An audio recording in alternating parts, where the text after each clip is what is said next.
మా పార్టీ కేంద్ర కమిటీ సమావేశాలు 16, 17, 18 తేదీల్లో త్రివేంద్రంలో జరిగినాయి. ఆ సమావేశాలు దేశంలో కేంద్ర ప్రభుత్వం తీసుకున్న కొన్ని ముఖ్యమైన నిర్ణయాల గురించి చర్చించి,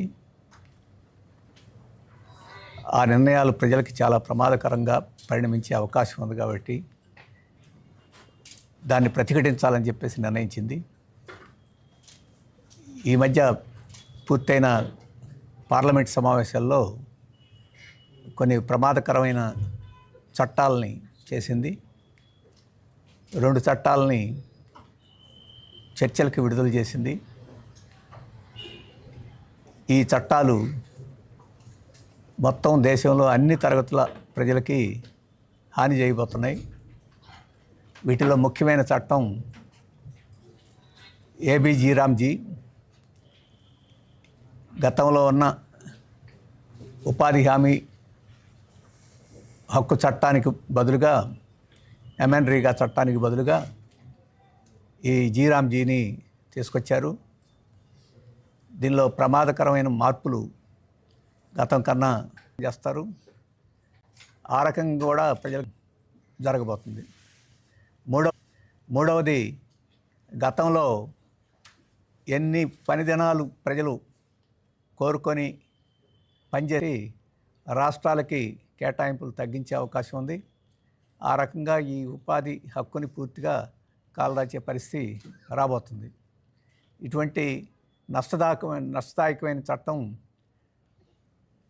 100% ఉన్న గ్రామీణ ప్రజలకి, అందులో వ్యవసాయ కార్మికులకి, అందులో దళితులకి, మహిళలకి, వృద్ధులకి, వీళ్ళందరికీ తీవ్రమైన నష్టం కలిగించబోతుంది. సామాజిక న్యాయానికి భంగం కలిగించబోతుంది. అందుకని దీన్ని విస్తృతంగా ప్రజలను సమీకరించి వ్యతిరేకించాలని, పాత చట్టాన్ని పునరుద్ధరించాలని చెప్పేసి డిమాండ్ చేస్తూ కార్యక్రమం చేయాలని చెప్పి అనుకున్నాం. ఇక రెండవ చట్టం విద్యుత్ చట్టానికి సవరణలు చేసే చట్టం. ఈ పాత విద్యుత్ చట్టాన్ని సమూలంగా మార్చివేసే సవరణలు చేయబోతున్నారు. ఒకటి, పంపిణీ వ్యవస్థలోకి ప్రైవేట్ సంస్థల్ని అనుమతించబోతున్నారు. ఈ విద్యుత్ సరఫరా వ్యవస్థ ప్రభుత్వం చేతుల్లో ఉంది. దాన్ని ప్రైవేట్ వారు వినియోగించుకునేదానికి కూడా అవకాశం ఇవ్వబోతున్నారు. అలాగే స్మార్ట్ మీటర్లని పెట్టిన వారికే విద్యుత్ సరఫరా అని చెప్పేసే పద్ధతిలో కూడా దీంట్లో సలహాలు ఉన్నాయి. ఎలక్ట్రిసిటీ కమిషన్స్కి, రెగ్యులేటరీ కమిషన్స్కి ఉండే అధికారాలను కూడా తొలగించి వాటిని కూడా కేంద్ర ప్రభుత్వం ఇచ్చిన నిబంధనలకు అనుగుణంగా వ్యవహరించాల్సిన స్థితిని తేబోతున్నాయి. ఇటువంటి ప్రమాదకరమైన మార్పులు ఈ సవరణలో ఉన్నాయి.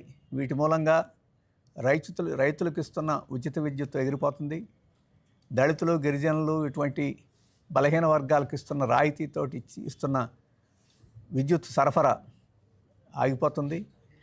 అన్నిటికన్నా మించి ధనవంతుల దగ్గర ఎక్కువ ఛార్జీ వసూలు చేసి అది కింది స్థాయి తరగతులకి తక్కువ ఛార్జీలు వసూలు చేసే పద్ధతి, క్రాస్ సబ్సిడీ పద్ధతిని దీన్ని పూర్తిగా తొలగించబోతున్నారు. అలాగే ప్రభుత్వ హాస్పిటల్స్కి, ప్రభుత్వ విద్యా సంస్థలకి, ఇటువంటి వాటికి ఇప్పుడు విద్యుత్ రాయితీలు ఉన్నాయి, వాటిని తొలగించబోతున్నారు. వీటన్నిటి వలన ఇప్పటి వరకు ఇస్తున్న రాయితీల వలన లాభం పొందుతుంది, ప్రయోజనం పొందుతుంది రైతాంగం, దళితులు, గిరిజనులు, ఇతర పేద తరగతి ప్రజలు, వెనకబడిన ప్రాంతాల ప్రజలు, వీరందరికీ తీవ్రమైన నష్టం ఈ మార్పుల మూలంగా జరగబోతుంది. ఇక మూడవది,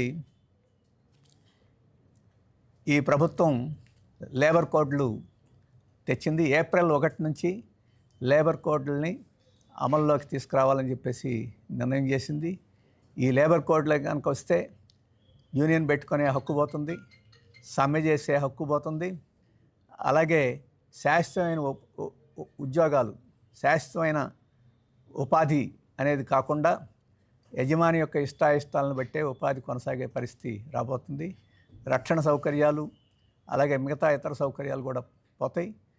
అలాగే ఒక ఫ్యాక్టరీకి ఇచ్చే నిర్వచనం మార్చడం ద్వారా కోట్లాది మంది కార్మికులు ఈ చట్టాల పరిధిలోకి రాకుండా ఈ లేబర్ కోడ్స్ చేస్తున్నాయి. 8 గంటల పనిదినం ఎగిరిపోతుంది. ఇటువంటి ప్రమాదకరమైన అంశాలు ఈ లేబర్ కోడ్లో ఉన్నాయి. మొత్తం కార్మిక వర్గం ఇప్పటి వరకు కొన్ని రాయితీలు సంపాదించుకున్న ఈ పోరాటాల ద్వారా ఆ రాయితీలన్నీ ఎగిరిపోయే ప్రమాదం